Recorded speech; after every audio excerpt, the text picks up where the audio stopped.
Dans le mot rivière, il y a le mot vie. L'eau est indispensable à la vie. Les premiers hommes se sont toujours installés près des points d'eau et des rivières. Lorsque tu te promènes dans la campagne au nord de Montpellier, les paysages sont très secs. Et pourtant, au printemps et en automne, il pleut parfois très fort.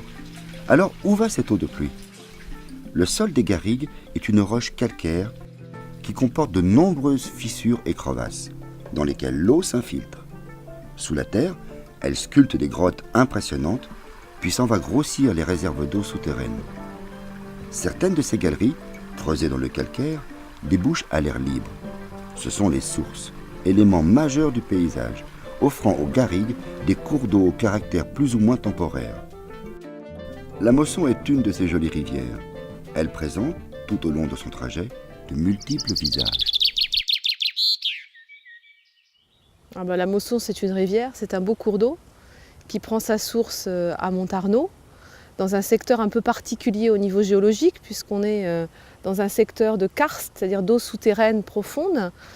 La Mosson s'écoule ensuite on peut dire jusqu'à Saint-Gély, dans sa moyenne vallée, et puis de Saint-Gély à Grabels. Ensuite, elle descend jusqu'à Saint-Jean-de-Védas, et là, elle va rejoindre un fleuve côtier qu'est le Lèze à Villeneuve-les-Maglones, qui lui-même se rejette dans la mer. Donc c'est une rivière qui est très diversifiée, elle a plein de faciès, elle a plein de visages différents, entre l'amont, qui est plutôt un cours d'eau temporaire, asséché, puisqu'en fait, il s'infiltre dans les graviers pour rejoindre les eaux souterraines. La partie intermédiaire qui est un peu particulière, qui est en eau. Et puis dans la partie aval, bien là on est plutôt dans une partie de plaine, où on a un cours d'eau un petit peu différent, qui coule sur des pentes beaucoup plus faibles, et qui va avoir un faciès un petit peu plus en eau, parce qu'on aura aussi des barrages qui vont retenir cette eau. Et on aura aussi sur la partie basse, peut-être l'endroit où la vie biologique est le plus facile à se développer, parce qu'on a de la hauteur d'eau et on a une quantité d'eau qui permet aux poissons d'évoluer plus facilement et de faire une transition avec la mer et le Lèze. Parce qu'on a des anguilles, par exemple, dans cette rivière qui remontent du milieu marin, qui remontent dans le Lèze et qui remontent jusqu'à la Mosson. C'est au cœur du département de l'Hérault qu'elle voit le jour, sous le regard bienveillant du château de Montarnot. Sa source est protégée par une petite cabane située en face de l'école primaire. C'est de là que cette rivière, parfois si capricieuse, débute son long chemin vers la côte. Même si son lit est asséché par endroits en été, elle arpente plusieurs communes sous l'œil bienveillant des vieux moulins à eau. Ils tournaient autrefois pour moudre le blé et extraire de leur meule la précieuse huile d'olive. La Mosson est rejointe par une petite résurgence nommée la Vie. Selon une légende datant de la nuit des temps, elle abrite l'Oudragas, un terrible dragon qui sort les soirs de fortes pluies pour enlever et dévorer les enfants les moins sages. Arrivant à Montpellier, elle s'engorge dans un vaste quartier à qui elle a prêté son nom. Elle est ici dans la grande ville. Son cours est alors plus encaissé. Elle coule à seulement quelques mètres du célèbre stade de foot. Elle finit lentement sa descente. Elle passe sous les 3 arches d'un pont roman à travers la plaine. Sur ces berges, jadis, les lavandières y faisaient la lessive. Alors sur les cours d'eau, on retrouve la ripisylve. La ripisylve, c'est la végétation qui pousse sur les berges, sur les rives. Donc cette végétation, elle est importante par rapport à la tenue des berges. C'est vrai que l'enracinement de ces grands arbres permet de tenir les berges. Et puis c'est également important en termes de biodiversité. Ce sont des zones refuges importantes pour la faune. Donc les gens qui utilisent la rivière, les usagers, on a d'abord ceux qui ont besoin de l'eau. Donc c'est ceux qui veulent irriguer, ceux qui veulent la boire, ceux qui veulent arroser leur petit jardin. On a ceux aussi qui en ont besoin parce qu'ils vont rejeter dans la rivière. C'est les stations d'épuration. Une fois qu'on a traité les eaux usées et qu'on a épuré, on se sert de la rivière pour rejeter ces eaux usées. On a également des usagers qui ont un jour utilisé la force motrice de l'eau. Donc on avait autrefois des moulins sur la Mosson. Aujourd'hui, à cause du manque d'eau, ces moulins n'existent plus, mais on en garde la trace physique sur le terrain, c'est-à-dire qu'on a encore des barrages, des seuils qui permettent de voir qu'il y avait cette activité autrefois.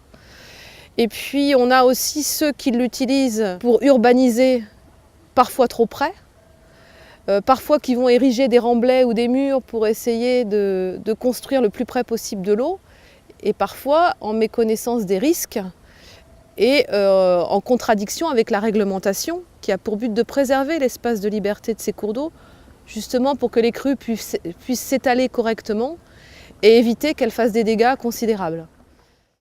Chaque année depuis 20 ans, plusieurs centaines d'élèves participent au fil des saisons à des actions éco-citoyennes en faveur de la rivière Mosson.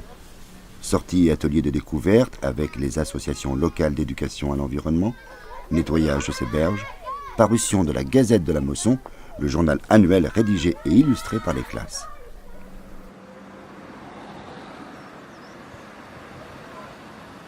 C'est un nettoyage de printemps qui est organisé dans le cadre d'un projet fédérateur qui s'appelle La Mosson au fil des saisons et qui est tourné vers les enfants. Hein.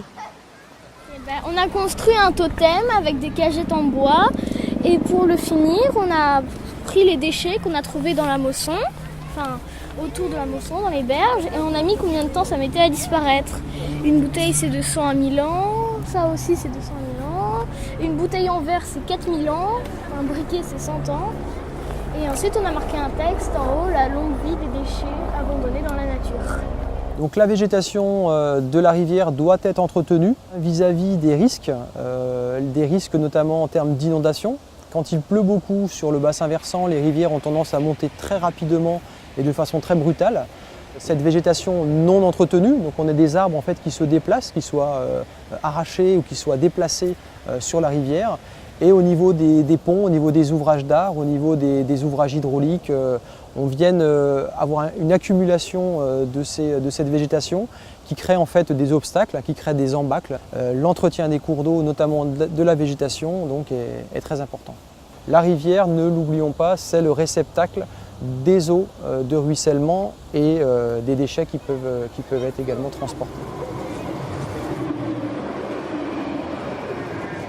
Si on est venu aujourd'hui avec Aurélie, c'est pour faire une activité au bord de la Mosson. Est-ce que vous connaissez la Mosson? Oui. Qu'est-ce que c'est que la Mosson? C'est la rivière.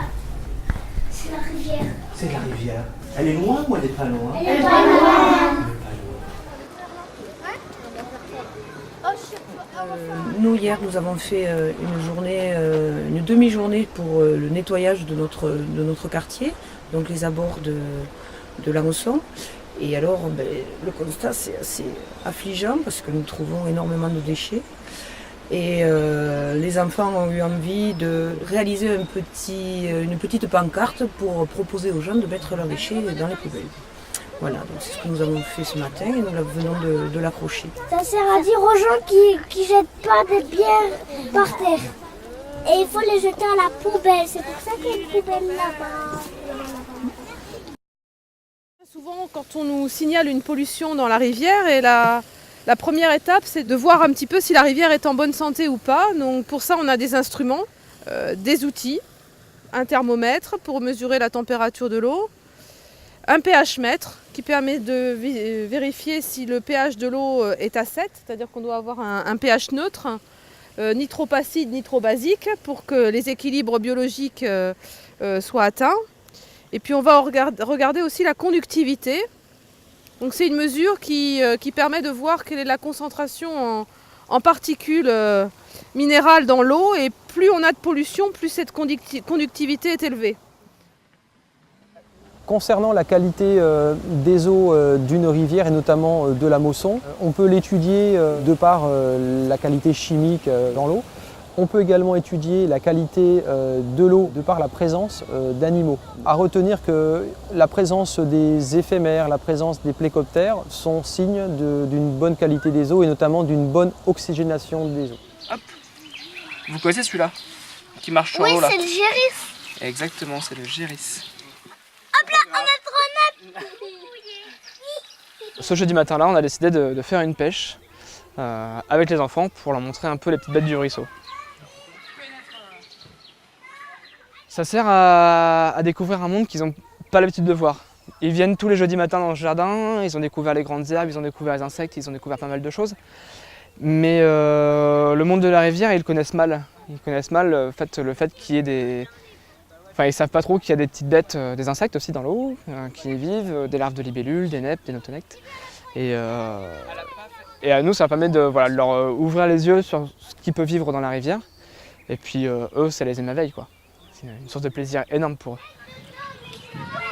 J'ai un insecte! J'ai un insecte! C'est plutôt de l'éveil, leur dire oh, vous avez vu la nèpe, elle se déplace comme ça, elle respire comme ça. Et du coup, ils s'émerveillent de ça. Et peut-être qu'effectivement, cet émerveillement, il va faire écho à la protection de la nature plus tard. Voilà, c'est le but. C'est ça.